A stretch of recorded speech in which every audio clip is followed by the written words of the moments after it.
एक बार माँ पार्वती कैलाश पर भ्रमण कर रही थी, तभी उनकी नजर पृथ्वी पर पड़ी।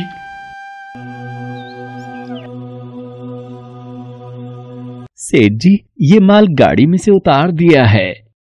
ये ले, तेरे आज की कमाई के 200 रुपए। पूरा दिन मेहनत करके सिर्फ ये 200 रुपए ही कमाई हुई है। अब इसमें से 50 रुपए दूध के, 50 रुपए सब्जी के, बाकी बचे 100 रुपए जो पूरे 3 दिन चलाने हैं। ये हो गए पूरे 50,000 रुपए। इन्हें तिजोरी में रख देता हूँ। नहीं भैया, ये बहुत महंगी साड़ी है, कोई सस्ती सी दिखा दो। हाँ, ये 150 रुपए वाली ठीक है। भैया, ये तीनों साड़ी पैक कर दो। ये लो 5,000 रुपए। माँ पार्वती गरीब और अमीर दोनों को देख रही थी। आखिर जिसे जो चाहिए उसे मिलता नहीं, और जिसके पास पहले से हो उसे और मिल जाता है। इस प्रश्न का उत्तर तो महादेव ही दे सकते हैं।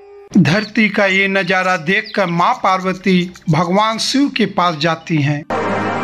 महादेव, मैंने देखा है कि धरती पर जो व्यक्ति पहले से ही गरीब और दुखी है, उसे और ज्यादा दुख मिलता है, और जो सुख में है आप उसे दुख नहीं देते।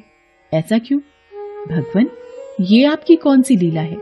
देवी पार्वती, इस बात का उत्तर जानने के लिए आपको हमारे साथ धरती पर चलकर वहां के प्राणियों का हाल चाल जानना होगा।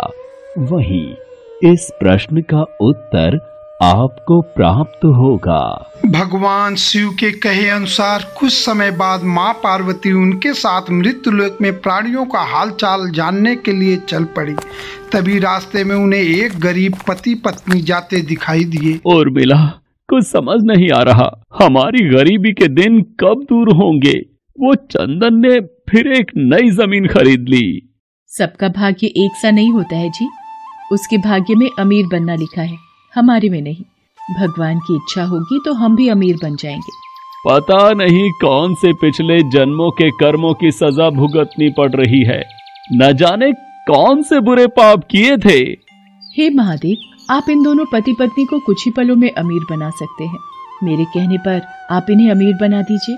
ये बेचारे कितने दुखी हैं। देवी पार्वती, इन दोनों के भाग्य में अभी अमीर बनना नहीं लिखा है। महादेव, जब हम इन्हें धन दे देंगे तो इनकी गरीबी दूर हो जाएगी, फिर ये भी अमीर और सुखी हो जाएंगे। कृपया करके आप इनकी मदद कीजिए प्रभु। देवी पार्वती, मैं तुम्हारी इच्छा अनुसार इन्हें धन प्रदान कर देता हूँ, पर उसका मिलना या ना मिलना कर्मों पर निर्भर करता है। पार्वती जी के कहने पर भगवान शिव ने सोने से असरफियों से भरी एक पोटली उस रास्ते में डाल दी। पोटली से कुछ दूरी पर उर्मिला की नजर गुजरते हुए एक अंधे व्यक्ति पर पड़ी। सुनो जी, हम तो गरीब हैं इसलिए दुखी हैं, पर ये सामने व्यक्ति तो नेत्रहीन है। एक बात समझ नहीं आई, ये नेत्रहीन लोग कैसे जीवन व्यतीत करते होंगे? हाँ, बड़ी मुश्किल होती होगी उर्मिला इन बेचारे नेत्रहीन लोगों को। चलो आज हम भी अंधों की तरह चलकर देखते हैं, देखें ये कैसे जीवन जीते हैं। उर्मिला और सूरज आंखें बंद कर एक दूजे का हाथ थामे चलने लगे। सोने की असरफियों की पोटली रास्ते में ही पड़ी रह गई और वे दोनों करीब से गुजर गए। भगवान शिव बोले, देखा देवी पार्वती, इनके भाग्य में अभी गरीबी ही लिखी है। हम कुछ दिन धरती पर ही रहेंगे। यहाँ मनुष्य रूप में रहकर मैं तुम्हारे मन की सभी शंकाओं को दूर करना चाहता हूँ। भगवान शिव और देवी पार्वती ने मनुष्य का रूप धारण किया और पति पत्नी के रूप में एक गांव के पास डेरा जमाया। शाम के समय देवी पार्वती भगवान शिव से बोली, स्वामी, मैं रसोई की तैयारी शुरू करती हूँ। यहाँ पृथ्वीलोक में यदि हम रहने आ ही चुके हैं तो हमें भोजन की भी व्यवस्था करनी होगी। मैं चूल्हा बनाने की तैयारी करती हूँ, आप तब तक भोजन बनाने की सामग्री ले आइए। माँ पार्वती चूल्हा बनाने के लिए बाहर से ईंटें लेने गई। चूल्हा बनाने के लिए मुझे ईंटों की जरूरत है। ये एक जर्जर और टूटा मकान दिखाई दे रहा है।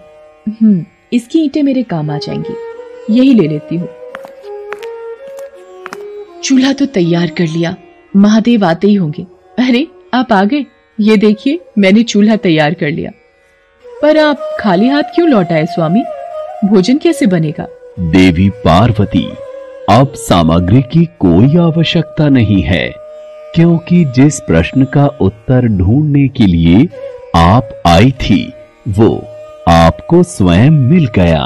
मैं कुछ समझी नहीं स्वामी, मेरे प्रश्न का उत्तर मेरे समक्ष ही है। हाँ देवी पार्वती, आप यही जानना चाहती हैं ना कि इस पृथ्वी पर क्यों गरीब लोग ज्यादा परेशान होते रहते हैं।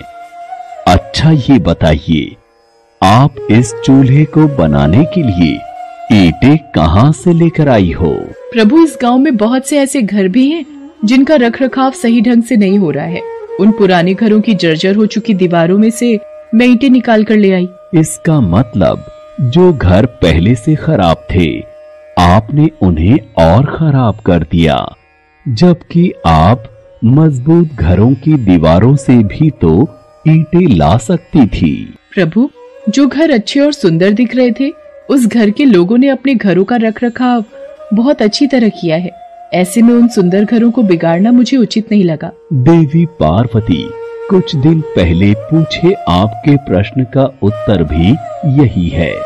जिन लोगों ने अपने जीवन को अच्छे कर्मों से सुंदर बना रखा है उन्हें दुख कैसे हो सकता है? इस संसार में हर मनुष्य अपने कर्मों का ही फल पाता है। सबके पास सब कुछ नहीं होता। मनुष्य के पिछले जन्मों का कर्म उसे इस जन्म में भुगतना ही पड़ता है, और यदि वो अपने इस जन्म और आने वाले अन्य जन्मों को सुखी बनाना चाहता है तो हमें सदैव ही पुण्य कार्य करते रहना चाहिए, ताकि हमारे कर्म उसमें जुड़ते रहें। आपको ज्ञात है वो मार्ग में उस दिन एक नेत्रहीन व्यक्ति। हाँ स्वामी, मुझे ज्ञात है। वो देखिए देवी पार्वती, उसके पास धन दौलत ऐशो आराम की कोई कमी नहीं है, परंतु उसकी आंखों का इलाज नामुमकिन है। ये उसके पिछले जन्म के कर्मों से जुड़ा है। उसने पिछले जन्म में जानबूझकर किसी निर्दोष की आंखों की रोशनी छीन ली थी, इसलिए ये इस जन्म में नेत्रहीन हो गया। पर इसके कुछ पुण्य कार्यों की वजह से ये अमीर बना। और वो गरीब पति पत्नी स्वामी? देवी, वो दोनों पिछले जन्म में एक कंजूस अमीर सेठ सेठानी थे, जो कभी भी कोई दान पुण्य नहीं करते थे। इसलिए इस जन्म में उन्हें गरीबी और दुख मिला। पर इन दोनों के अच्छे कर्म इनका आगे का जीवन सुखी बना सकते हैं। इस पृथ्वी पर कोई भी मनुष्य पूरी तरह से सुखी नहीं है देवी। हर मनुष्य के पास कोई न कोई दुख और समस्या है। मुझे उत्तर मिल गया है स्वामी। इस पृथ्वी पर सुखपूर्वक जीवन यापन करने के लिए मनुष्य को अपने द्वारा अच्छे कर्म करने चाहिए, ताकि उसे उसके पिछले बुरे कर्मों का फल न भुगतना पड़े। और फिर अपने प्रश्नों का उत्तर पाकर देवी पार्वती भगवान शंकर के साथ अपने रूप में आकर कैलाश वापस लौट गए। हर हर महादेव।